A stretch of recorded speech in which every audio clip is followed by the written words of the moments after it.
खबर जयपुर से है। Deputy CM doctor Premchand Bairwa पहुंचे हैं बीजेपी कार्यालय। बाबा साहेब अम्बेडकर की तस्वीर पर पुष्पांजलि अर्पित की है और उनको नमन किया है।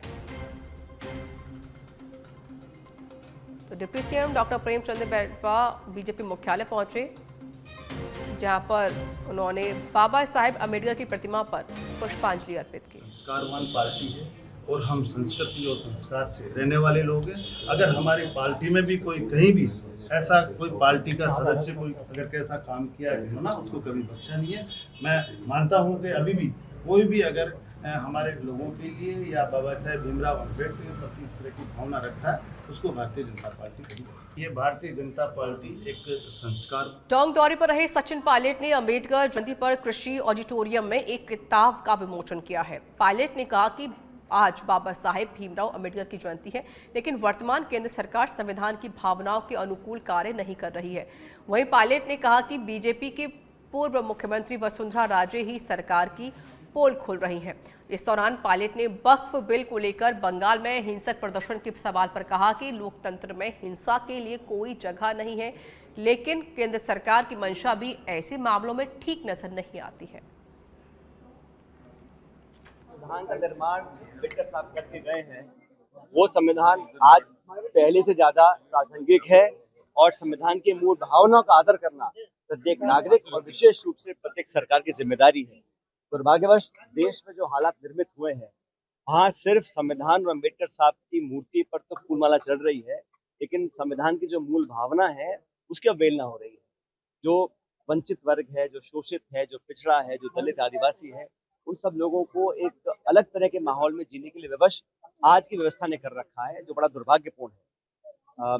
मैं चाहता हूं कि इस देश में हम सब लोग जिन संवैधानिक संस्थाओं को पिछले 70 साल से भरतपुर दौरे पर रहे गृह राज्य मंत्री जवाहर सिंह मैडम ने जिला स्तरीय कार्यक्रम में शिरकत की। जिला कलेक्ट्रेट के निकट स्थित अम्बेडकर पार्क में अम्बेडकर को माल्यार्पण कर श्रद्धांजलि दी है। मैडम ने कहा कि हमारी युवा पीढ़ी को डॉक्टर भीमराव अम्बेडकर के आदर्शों, मूल्यों और सिद्धांतों के मार्ग का अनुकरण करने की आवश्यकता है। उनके अनुयायी सभी लोग बाबा साहब की इस जन्मोत्सव को बड़े हर्षोल्लास से मना रहे हैं।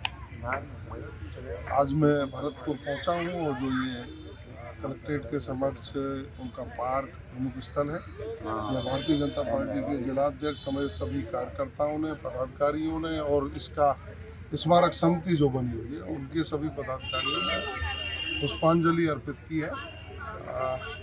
बाबा साहब के जो किए गए कार्य हैं, संविधान निर्माण की बात रही हो, चाहे शिक्षा का आंदोलन चलाने की बात रही हो, समाज को समानता का संदेश देने की बात रही हो, उन सब को आत्मसात करके हम भारतीय जनता पार्टी के लोग समानता के अधिकार को और संविधान के संरक्षण के साथ साथ बाबा साहब के किए गए और बताए मार्ग पर चलने का पूरा प्रयास भी कर रहे हैं, उनको धरातल पर लाने का काम। अम्बेडकर जयंती पर प्रदेश कांग्रेस कार्यालय में पुष्पांजलि और संगोष्ठी कार्यक्रम रखा गया, जिसमें प्रदेश कांग्रेस प्रभारी सुखजिंदर सिंह रंधावा, पीसीसी चीफ गोविंद सिंह डोटासरा और नेता प्रतिपक्ष टीकाराम जूली समेत कई विधायक और कांग्रेस कार्यकर्ता मौजूद रहे। इस दौरान मीडिया से बात करते हुए जूली और डोटासरा ने बीजेपी पर अम्बेडकर का अपमान करने और संविधान को कमजोर करने के आरोप लगाए।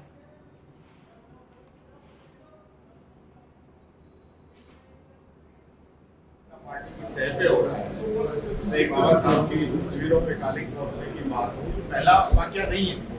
यहाँ बड़ा अचंभित करने वाला वाक्य हुआ था 2 महीने पहले।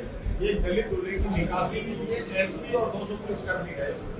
ये हालत इस सरकार के अंदर है, जहाँ ये दलितों को मानते ही नहीं है, जहाँ डिप्टी सीएम इनके उसका जिला इन्होंने खत्म कर दिया, उस कमेटी का चेयरमैन होते हुए उससे इस्तीफा ले लिया। ये हालत तो ये दलितों के साथ कर रहे हैं। एसटी के मंत्री किरोड़ीलाल मीणा कह रहे हैं कि रोजाना करोड़ों की मजदूरी चोरी हो रही है और सरकार को अपना इस्तीफा सौंप देते हैं, उसकी नहीं सुनते हैं, किसकी सुनेंगे? ये हालत इस सरकार की है। सरकार कपासन में अम्बेडकर भवन परिसर में सहकारिता एवं नागरिक उड्डयन मंत्री गौतम दत्त और सांसद सीपी जोशी ने संविधान निर्माता डॉक्टर भीमराव अम्बेडकर की प्रतिमा का अनावरण किया। इस दौरान मंत्री गौतम दत्त ने कहा कि महापुरुषों की मूर्तियां आने वाली पीढ़ियों के लिए प्रेरणा स्रोत है। साथ ही सभी से डॉक्टर भीमराव अंबेडकर की विचारधारा से प्रेरणा लेकर राष्ट्र निर्माण का संकल्प लेने का आह्वान किया है। तो वहीं सांसद सीपी जोशी ने कहा कि डॉक्टर अंबेडकर ने भारत को विश्व का सबसे बड़ा संविधान दिया। वे दलित, पिछड़े और शोषितों की आवाज बनी है। जयंती उन्हीं महापुरुषों की मनती है जिन्होंने इस देश को बहुत कुछ दिया है। संविधान का निर्माण करना ये कोई सामान्य काम नहीं था और भारत जैसे देश का संविधान बनाना, जहां एक कोने से दूसरे कोने में भाषा का फेर, खान पान का फेर, रहन सहन का फेर, विविधता में अनेक एकता वाला देश, उसको एक सूत्र में पिरोकर इस देश को विकसित भारत की नींव रखने का काम और इस संविधान के माध्यम से कई लंबे समय तक देश के सभी संविधान का अध्ययन करने के बाद दुनिया का सबसे लंबा लिखित संविधान का निर्माण अगर किसी ने किया तो पूज्य बाबा साहब भीमराव। उदयपुर में राष्ट्रीय अग्निशमन सुरक्षा सप्ताह के अवसर पर राजस्थान अग्निशमन सेवाओं के जरिए विभिन्न जागरूकता कार्यक्रमों का आयोजन किया गया। इसी क्रम में उदयपुर नगर निगम परिसर में एक विशेष कार्यक्रम आयोजित किया गया, जिसमें अग्निशमन विभाग के अधिकारियों और जवानों ने भाग लिया। उदयपुर नगर निगम फायर ऑफिसर बाबूलाल चौधरी ने बताया कि 14 अप्रैल 1944 को मुंबई बंदरगाह पर एक जहाज में भीषण आग लगने से 66 अग्निशमन जवानों ने अपनी जान गंवा दी थी। आग पर काबू पाने के दौरान इन जवानों ने अपने प्राणों की आहुतियां दी थी। उन्हीं की स्मृति में हर वर्ष यह सप्ताह राष्ट्रीय अग्निशमन सुरक्षा सप्ताह के रूप में मनाया जाता है। निगम उदयपुर का अग्निशमन विभाग 14 अप्रैल 1944 को मुंबई डॉकयार्ड के अंदर जो फायर इंसिडेंट होता है, उस इंसिडेंट की याद में भारत सरकार द्वारा प्रतिवर्ष 14 अप्रैल से 20 अप्रैल के बीच में एक फायर सेफ्टी वीक के रूप में ऑर्गेनाइजेशन किया जाता है। उसी कड़ी में हर वर्ष की बात इस वर्ष भी हमने आज नगर निगम प्रांगण के अंदर 14 अप्रैल को जो हमारे वीर बहादुर फायरमैन, जो फायर फाइटर्स थे, जो फायर के अधिकारी थे, जो उस इंसिडेंट के अंदर शहादत प्राप्त कर ली थी, उनकी याद में हम एक श्रद्धांजलि सभा का आयोजन करते हैं शुरुआत के दिन के अंदर। उसी के साथ साथ में हम लोग कोटपूतली के बांसूर से खबर है, जहां पूर्व मंत्री रोहिताश शर्मा ने प्रशासन और जनप्रतिनिधियों पर निशाना साधा है। विकास कार्यों में ठहराव का आरोप लगाया। बांसूर में भ्रष्टाचार चरम पर होने की बात भी कही है। प्रॉपर्टी डीलर्स के माध्यम से चल रहा जेब भरने का पूरा काम करवाने के लिए जाना पड़ता है विधायक की आवाज, जबकि विधायक को तहसील हेडक्वार्टर पर परिवेदनाएं सुननी चाहिए।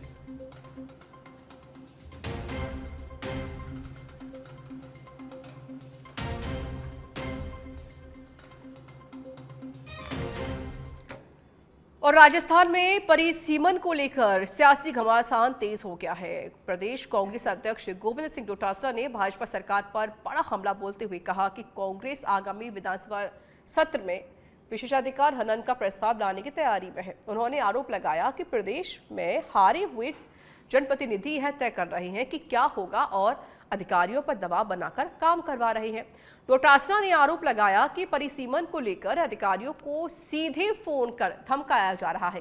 डोटासरा ने यह साफ कर दिया है कि कांग्रेस इस मुद्दे को सदन में पुरजोर तरीके से उठाएगी। तो वहीं सामाजिक न्याय एवं अधिकारिता मंत्री अविनाश गहलोत ने कांग्रेस के इन आरोपों पर तीखा रिएक्शन दिया। उन्होंने कहा कि पूर्ववर्ती कांग्रेस सरकार के समय पुनर्गठन के नाम पर जो गड़बड़ हुई उसे ठीक किया जा रहा है। कांग्रेस विपक्ष में बैठकर से बयानबाजी कर रही है।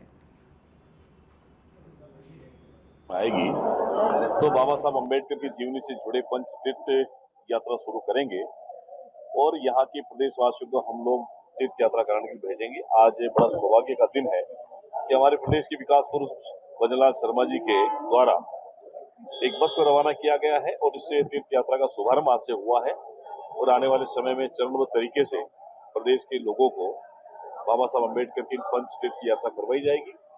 आज बाबा साहब अम्बेडकर की 134वीं जन्म जयंती कार्यक्रम में समारोह में माननीय मुख्यमंत्री जी के गरिमा में उपस्थिति में राज्य स्तरीय कार्यक्रम का आयोजन हुआ और यहाँ हमने उन 10th 12th क्लास के बोर्ड एग्जाम में जो लोग जो छात्र छात्राएं हैं SC ST के, उन्होंने जो 99%, 98, 97% जो मार्क्स लिए उनको 51,000 रुपए का पारितोषिक दिया गया, आर्थिक सहायता का प्रोत्साहन पुरस्कार मिला। इसके साथ ही आयुष्मान बाल संबल योजना में जो लाभार्थी हैं, जो मुख्यमंत्री जी की बजट घोषणा है, प्रति महीने जन्म से 18 साल के बच्चों को जो 56 तरह की बीमारियों से ग्रसित होते हैं उनको 5,000 रुपए प्रति माह और उनके इलाज के लिए 50 लाख रुपए तक की आर्थिक सहायता। के खेतड़ी में बीती रात एक दर्दनाक हादसा हो गया, जहां शादी समारोह में हलवाई का काम कर रहे घर लौटते वक्त एक अज्ञात वाहन ने टक्कर मार दी, जिसकी मौके पर ही मौत हो गई। मृतक की पहचान खरखड़ा राजपुता निवासी शीशराम के रूप में हुई है। तो वही घटना की सूचना मिलते ही पुलिस भी मौके पर पहुंची। रानी के पास एक्सीडेंट हो गया था। मोटरसाइकिल चालक शीशराम सैनी जो खरखड़ा के रहने वाले हैं, उनका एक्सीडेंट हो गया था। अभी मोर्चरी रूम में पोस्टमार्टम की कार्रवाई चालू है। अभी घर वालों ने परिजनों ने रिपोर्ट नहीं दी है, देने पे मुकदमा दर्ज करके कानूनी कार्रवाई। रात को रानी के पास एक्सीडेंट हो गया था। मोटरसाइकिल चालक शीशराम सैनी जो खरखड़ा के रहने वाले हैं, उनका एक्सीडेंट हो गया था। अभी मोर्चरी रूम में पोस्टमार्टम की कार्रवाई चालू है। अभी घर वालों ने परिजनों ने रिपोर्ट नहीं दी है, देने पे मुकदमा दर्ज करके कानूनी कार्रवाई। अजमेर के यार्ड 72 की राजीव कॉलोनी में गर्मी बढ़ते ही पानी की भारी किल्लत शुरू हो गई है। बता दें कि कई घरों में 5-5 दिन तक पानी नहीं पहुंच रहा है। लोग 2 किलोमीटर दूर से पानी लाने को मजबूर हैं। राजीव कॉलोनी की महिलाओं ने मटका फोड़कर जलदाय विभाग के खिलाफ प्रदर्शन किया और समस्या के शीघ्र समाधान की मांग की है। महिलाओं ने चेतावनी दी कि यदि जल्द कार्रवाई नहीं हुई तो बड़ा आंदोलन किया जाएगा।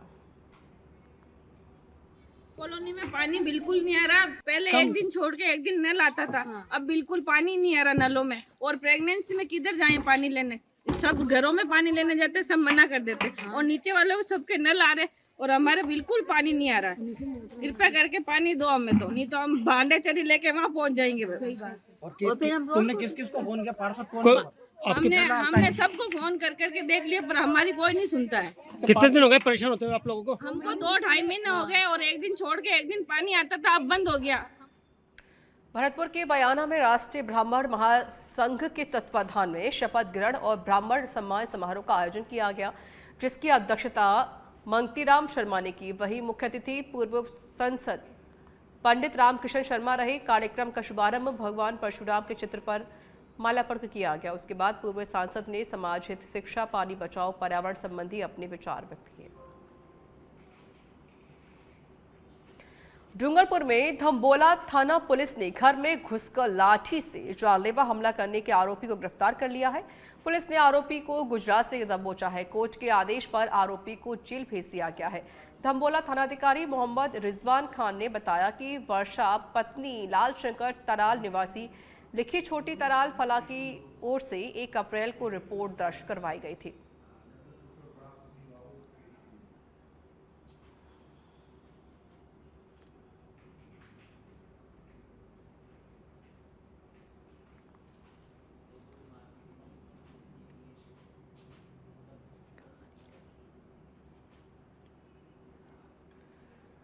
झुंझुनू जिले के खेतड़ी थाने में चोरी के एक मामले में पूछताछ के लिए लाए युवक की मौत के मामले में लगातार आक्रोश बढ़ता ही जा रहा है। हालांकि एसपी ने पूरे थाने को लाइन हासिल कर दिया, लेकिन परिजन और ग्रामीण अपनी अन्य मांगों को लेकर अड़े हुए हैं। जानकारी के मुताबिक करमाड़ी गांव में फरवरी माह में हुई एक कार चोरी के मामले में पुलिस ने गत दिनों एक आरोपी को पकड़ा था, जिसने बताया था कि उसके ही थाने क्षेत्र सीकर जिले के अजीतगढ़ के सिपुर निवासी पप्पू राम मीणा व 3-4 अन्य लोग भी इस वारदात में शामिल थे, जिस पर पुलिस ने सिपुर निवासी पप्पू राम मीणा को कल हिरासत में लिया और पूछताछ के लिए थाने लेकर आई। लेकिन रात को थाने में ही पप्पू राम मीणा की तबीयत बिगड़ गई, जिससे पहले खेतड़ी और बाद में झुंझुनू रेफर किया गया, जहां पर उसकी मौत हो गई। इस मामले में परिजनों का आरोप है कि पप्पू राम मीणा को पुलिस ने करीब 1 हफ्ते से टॉर्चर कर रही थी। जो जानकारी मिली है कि शिवपुर निवासी मीणा जी नाम है, पप्पू मीणा जी हैं, जो कोई एक चोरी का मुकदमा खेतड़ी थाने पे था और उसके अनुसंधान अधिकारी स्वयं थानाधिकारी खेतड़ी थे। उनकी अचानक तबीयत बिगड़ गई, आज पूछताछ के लिए लाए थे और अभी जब यहाँ रेफर होकर के वो खेतड़ी से लाया गया उनको, तो बीडी के हॉस्पिटल, सरकारी हॉस्पिटल में उनको मृत घोषित किया गया। बॉडी यहाँ मोर्चरी में है। चूंकि रात का समय हो चुका है, अब जो भी कार्रवाई अग्रिम होगी। रायसिंह नगर पुलिस ने अवैध मादक पदार्थों को लेकर पुलिस ने कार्रवाई करते हुए डोडा पोस्ट सहित 2 तस्करों को गिरफ्तार कर लिया है। पुलिस ने आरोपी के कब्जे से 29 किलो 600 ग्राम डोडा पोस्ट बरामद किया। भारतमाला रोड पर कार्रवाई करते हुए पुलिस ने ऑल्टो कार सहित तस्करों को भी गिरफ्तार किया है। पुलिस ने बताया कि आरोपी के विरुद्ध NDPS एक्ट में मामला दर्ज कर लिया है। पुलिस की ओर से तस्कर से पूछताछ की जा रही है।